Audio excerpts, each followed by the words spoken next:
आज स्टार्ट करते हैं एक नई वीडियो के साथ। उम्मीद करते हैं कि ये वीडियो आपके लिए इन्फॉर्मेटिव होगी। तो आज जैसे पिछली वीडियो मैंने बताया था कि हम एक MPPT सोलर चार्ज कंट्रोलर किस तरह काम करता है और इसके कितने पार्ट्स हैं और MPPT चार्जर और नॉर्मल चार्जर में क्या फ़र्क होता है और इसकी डायग्राम भी ड्रा करेंगे। तो चल के देख लेते हैं कि हमारा MPPT सोलर चार्ज कंट्रोलर कैसे काम करता है। MPPT सोलर चार्ज कंट्रोलर को ब्रीफ करने से पहले मैं कुछ इसकी बेसिक्स बता देता हूँ कि MPPT चार्जर आखिर है क्या। MPPT चार्जर और नॉर्मल चार्जर में फ़र्क क्या होता है। तो हम पहले इसका फ़र्क को डिफ्रेंशिएट करेंगे कि इसके MPPT चार्ज कंट्रोलर सही है या नॉर्मल आम चार्जर, इसमें फ़र्क क्या है। और इससे पहले मैं आपको इनके कुछ पॉइंट्स मतलब इसके फ़ायदे नुकसानात बता देता हूँ। सबसे पहले तो हम देख लेते हैं कि ये MPPT चार्जर और PWM चार्जर में फ़र्क क्या है। पल्स विड्थ मॉड्यूलेटर, ठीक है, इसमें और इसमें क्या फ़र्क है इनमें कि मतलब MPPT चार्ज कंट्रोलर हमें इस्तेमाल करना चाहिए या PWM। तो चल के देख लेते हैं कि चार्ज कंट्रोलर, तो यहाँ हम स्पेशली सोलर चार्ज कंट्रोलर के बारे में डिस्कस करेंगे। तो देख लेते हैं कि ये MPPT और PWM चार्ज कंट्रोलर इनमें फ़र्क क्या है। सबसे पहले तो पता होना चाहिए कि ये जो हमारा चार्ज कंट्रोलर है इसका फंक्शन क्या है, हम क्यों इस्तेमाल करते हैं। क्या हम डायरेक्ट सोलर पैनल के साथ या चार्जर के साथ अपनी बैटरी को या अपने चार्जिंग होने वाले सोर्स को क्या हम इस्तेमाल नहीं कर सकते। तो सबसे पहले ये जो होता है हमारा लिमिट इनपुट वोल्टेजेस, जो हम इनपुट पे हम वोल्टेजेस प्रोवाइड कर रहे हैं बैटरी को, उनको लिमिटेड रखता है। मतलब अगर 12 वोल्ट की बैटरी है तो हम उसको 15 वोल्ट, 14 वोल्ट, 14.5 वोल्ट या 15 वोल्ट तक लिमिटेड रखेंगे। और लिमिट करंट और इसके साथ साथ कांस्टेंट करंट जैसे मेथड, हम इसके करंट को भी कम या ज़्यादा और एक जगह पे लिमिटेड कर सकते हैं। Cut in cut out, cut in cut out ये इसका जो है ना मेजर फंक्शन है।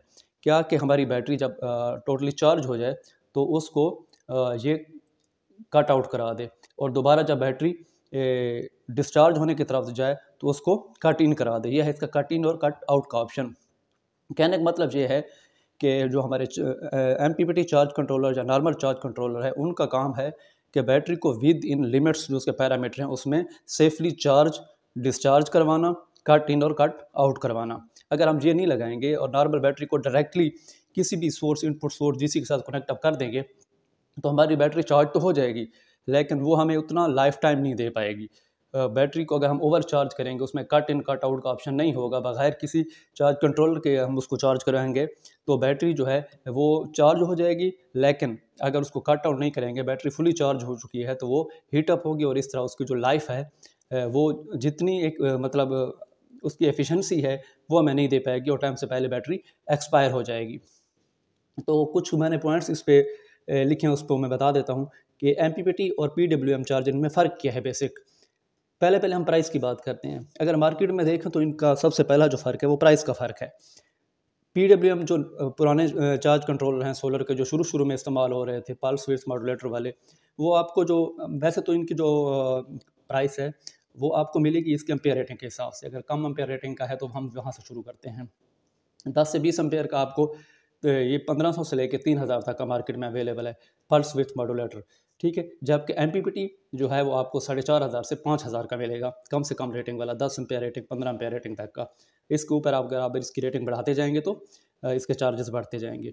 अगर एफिशिएंसी की बात की जाए तो MPPT जो चार्ज कंट्रोलर है ये आपकी पावर को बूस्ट अप करता है, ठीक है। जबकि PWM जो है वो 30% तक आपकी पावर को लॉस करता है। इसकी मैं एग्जांपल ये देना चाहूँगा कि अगर आप 180 वाले पैनल से एक 12 वोल्ट की बैटरी को चार्ज कर रहे हैं तो ठीक है कि हमारा जो 180 वाट का सोलर पैनल है वो आपको 18, 20, 17 वोल्ट तक आउटपुट देता है, ठीक है। तो MPPT चार्ज कंट्रोलर में ये होता है कि बैटरी अगर हमने 12 वोल्ट की कनेक्ट की हुई है तो वो उसको 12 से 14, 15 वोल्ट तक वोल्टेजेस प्रोवाइड करता है। और उसके ऊपर जो वोल्टेजेस हैं, अगर 18 आ रहे हैं, 17 आ रहे हैं, उनको करंट में कन्वर्ट करके हमें हमारी जो टोटल पावर है उसको मेंटेन रखता है। जबकि PWM जो चार्ज कंट्रोलर होगा वो ऐसा नहीं करता। वो 12 से 15 वोल्ट तक उसको बक तो करता है, वोल्टेज को स्टेप डाउन तो करता है, लेकिन जो ऊपर के वोल्टेज हैं उनको करंट में कन्वर्ट नहीं करता और इस तरह हमारी जो ऊपर की पावर है 3 से 4 वोल्ट वो लॉस हो जाता है। तो इस तरह हम कह सकते हैं कि जो हम अगर 180 वाट का पैनल यूज़ कर रहे हैं तो हमें उसमें हार्डली 130 से 140 वाट की ये हमें पावर प्रोवाइड करेगा PWM, जबकि MPPT उसको आपकी जो टोटल पावर है उसको मेंटेन रखेगा। तीसरी चीज़, MPPT और PWM में जो फ़र्क है MPPT आपको बक एंड बूस्ट दोनों फैसिलिटीज़ प्रोवाइड करता है, मतलब वोल्टेज को डाउन भी कर सकता है और अप भी कर सकता है अपनी बैटरी के लिहाज से।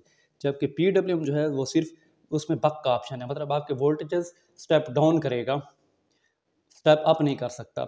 इसकी जो अगर बक एंड बूस्ट में बताता हूँ कि अगर हमारे 180 वाट का पैनल है और हम अपनी बैटरी चार्ज करना चाह रहे हैं, सुबह का टाइम है या अगर लाइट कम है, तो हमारे अगर 9 से 10 वोल्ट भी इनपुट हमें मिल रही है सोलर पैनल से, तो ये उनको बूस्ट करके 12 से 15 वोल्ट के दरमियान बूस्ट करेगा और बैटरी को चार्ज करेगा। जबकि PWM जो चार्जर है वो ऐसा नहीं कर सकता, जब तक 14 से 15 वोल्ट आपको इनपुट नहीं मिलेगी तब तक आपकी बैटरी चार्ज ही नहीं होगी। मतलब ये बक कर सकता है स्टेप, मतलब अगर 18 वोल्ट आ रहे हैं तो उनको 12-15 तक तो ला सकता है, लेकिन अगर कम वोल्ट ज़्यादा आ रहे हैं तो उनको बूस्ट अप नहीं कर सकता। ये इसका सबसे बड़ा डिसएडवांटेज है। कंटिन्यू चार्जिंग, स्टॉप चार्जिंग, ये मैं पहले पॉइंट बता चुका हूँ कि ये अपनी चार्जिंग जारी रखता है 9 से 10 वोल्ट भी अगर आपको इनपुट मिल रही हो सोलर पैनल से। जबकि ये अगर 14 से 15 वोल्ट जब तक ना मिल रहे हों तो PWM चार्जर चार्जिंग कंटिन्यू नहीं कर सकता। ये दोबारा वही पॉइंट, ये 9 वोल्ट तक, 9 वोल्ट से नीचे जब आएंगे इसके वोल्टेजेस, तो फिर ये MPPT भी अपनी चार्जिंग बंद कर देता है, क्योंकि इसके अंदर IC या जो हम उसका कंट्रोलर इस्तेमाल करेंगे वो मिनिमम 9 वोल्ट उसको स्टार्टिंग के लिए चाहिए। 10 hour charging and 7 hour charging, ये आपकी बैटरी को दिन में 10 घंटे तक का चार्जिंग टाइम दे सकता है, जबकि ये 7 आवर्स तक कर सकता है। वही बात आ गई कि इसके वोल्टेजेस जो ही अगर आपका सनलाइट कम होती है तो वोल्टेज आपके 15 या 14 वोल्ट से नीचे आते हैं, तो ये चार्जिंग स्टॉप करा देता है। अब थोड़ी सी एग्जांपल दे देते हैं। अगर मेरे पास 3 पैनल्स हों 150 वाट के, ठीक है, और मैं MPPT चार्ज कंट्रोलर के साथ किसी बैटरी को चार्ज कर रहा हूँ, तो मुझे 450 वाट की जो टोटल पावर है वो देखने को मिलेगी। और इसके बरक्स अगर मेरे पास 4 पैनल हैं 150 वाट के, तो मेरी टोटल पावर तो बनती है 600 वाट।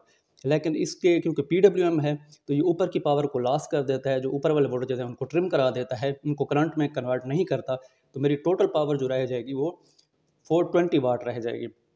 ठीक है, यहाँ मैं 4 पैनल यूज़ कर रहा हूँ, फिर मुझे 420 वोल्ट की इसमें मिल रही है पावर, जबकि यहाँ मैं 3 पैनल यूज़ कर रहा हूँ MPPT के इसके केस में, तो मुझे 450 वाट की वो पावर प्रोवाइड करता है। ये तो हमारा इसका बेसिक कंपैरिजन कि PWM और MPPT में क्या डिफरेंस है, बेसिक फ़र्क क्या है। तो अभी हम चल के देख लेते हैं कि MPPT चार्ज कंट्रोलर जो है इसके अंदर क्या कुछ है और ये कैसे काम करता है। तो इसकी मैंने पहले इसकी ब्लॉक डायग्राम यहाँ पर ड्रा की है, तो मैं आपको पहले वो बता देता हूँ। ब्लॉक डायग्राम की तरफ हम जा रहे हैं, तो इस ब्लॉक डायग्राम के बाद मैं इसको आपकी जो कंप्लीट इसकी डायग्राम है वो अगली वीडियो में डिस्कस करूँगा, क्योंकि ये वीडियो तो बहुत लंबी हो जाएगी। अगर ये हमारे पास एक MPPT चार्ज कंट्रोलर हो, ये मेरे पास एक सोलर पैनल है, इसका जो एक मॉड्यूल होगा, जो एक कंट्रोलर होगा, इसमें कंट्रोलर IC होगा, जो कंट्रोलर पार्ट होगा, जो बक एंड बूस्ट को सेंसिंग करेगा कि वोल्टेज को अप करना है या डाउन करना है, उस हिसाब से ये सेंस करेगा। मतलब इससे सारी फीड आगे जाएंगी। और इसके अंदर एक बक कन्वर्टर का पार्ट होगा और एक बूस्ट कन्वर्टर का पार्ट होगा। ठीक है, बक हम कहते हैं DC में वोल्टेजेस को डाउन करना, स्टेप डाउन करना, और बूस्ट कहते हैं हम स्टेप अप करना।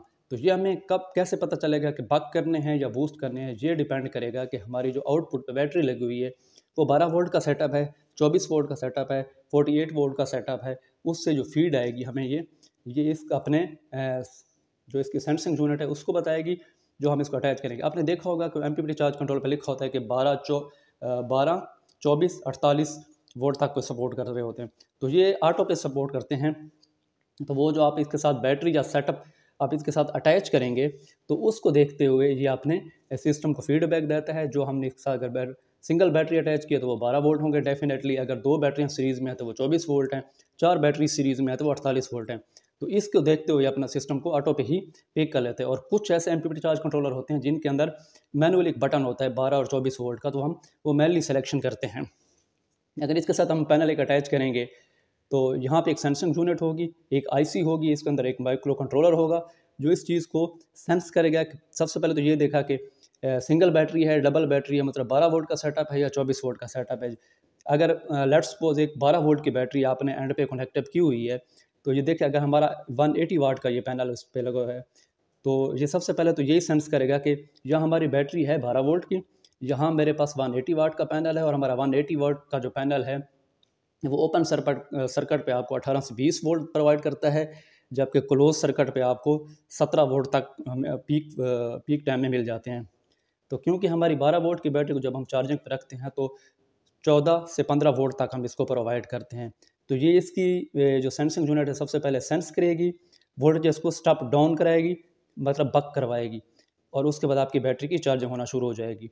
अब 12-15 वोल्ट तक तो इसको चार्ज करा रहा है, क्योंकि हमारे पास 18 वोल्ट 17 वोल्ट थे, जो ऊपर के वोल्टेजेस हैं वो उनको करंट में कन्वर्ट करके ये जो बक सर्किट है आपका, जो एक्स्ट्रा वोल्टेज हैं उनको करंट में चेंज करके आपकी बैटरी का जो चार्जिंग करंट है उसकी वैल्यू उसको बढ़ा देगा। मतलब एफिशिएंसी, हमारी चार्जिंग की जो एफिशिएंसी है वो बढ़ जाएगी। एक पैनल आपका अगर 180 वाट का वो 8 एम्पेयर तक प्रोवाइड करता है, तो एमपीपीटी चार्ज कंट्रोलर की सूरत में वोल्टेजेस बक होने की सूरत में आपके वोल्टेजेस कम हो जाएंगे, मतलब 18 के बजाय आपके 15 हो जाएंगे, और जो ऊपर है आपका करंट वो हो सकता है 8 वाला 12 एम्पेयर तक पहुंच जाए। तो इस तरह अगर हमारे यहाँ पे अब अगर हमें बूस्ट करके देखते हैं कि अब अगर वही पैनल उसी केस में अगर सूरज की लाइट कम पड़ रही है या सुबह का टाइम है, हमारे यहाँ पे 9 वोल्ट इनपुट हमें मिल रही है, तो उस सूरत में हमारी 12 वोल्ट की बैटरी इसके साथ कनेक्टअप है। अब 12 वोल्ट की बैटरी कभी भी 9 वोल्ट पे चार्ज नहीं होने वाली। अब ये क्या करेगा, सेंस करेगा कि हमारी बैटरी जो है वो 12 वोल्ट की है और हमारी इनपुट जो है वो 9 वोल्ट है, तो इस सूरत में ये इनको बूस्ट करेगा, वोल्टेज को बूस्ट करेगा, हमारे वोल्टेज वो कम से कम 12 से 14 वोल्ट पे लाएगा 9 वाले को। हाँ, लेकिन इस सूरत में करंट थोड़ा कम हो जाएगा। अगर 8 एम्पेयर हमें मिलते हैं नॉर्मल इससे, तो उसे 5 से 6 तक ले आएगा, क्योंकि आपकी टोटल पावर जो है वो उसको मेंटेन रखेगा। आपको पता है कि डीसी में जो पावर का फार्मूला है वो P = V × I है, तो उस हमेशा टोटल पावर जो होती है वो ही रहती है। आप ऐसा नहीं कर सकते कि एक पैनल अगर 180 वाट का है तो उससे कभी भी 200 वाट तक की पावर नहीं ले सकते। पावर वही मेंटेन रखेगा, इस सूरत में वोल्टेजेस को बढ़ा देगा और आपका करंट कम रहेगा। तो इस तरह जी आपने आउटपुट पे अटैच लोड को देखते हुए वोल्टेज को अप एंड डाउन करता है। तो ये हमारे एमपीपीटी चार्ज कंट्रोलर में ये ऑप्शन होता है, जबकि पीडब्ल्यूएम में सिर्फ बक का ऑप्शन मौजूद होता है। वोल्टेजेस को स्टेप डाउन तो कर सकता है, अप नहीं कर सकता, और ऊपर की जो पावर है उसको ट्रिम या लॉस करा देता है। ये तो था हमारा एमपीपीटी चार्ज कंट्रोलर का बेसिक फंक्शन। अगले वीडियोस में हम इंशाल्लाह एमपीपीटी चार्ज कंट्रोलर का एक पूरा सर्किट डायग्राम ड्रा करेंगे, उसमें कंपोनेंट्स की वैल्यूज़ को डिस्कस करेंगे और एक सर्किट ड्रा करके अगली वीडियो में उस पर पूरी ब्रीफ देंगे। ये तो थी हमारी आज की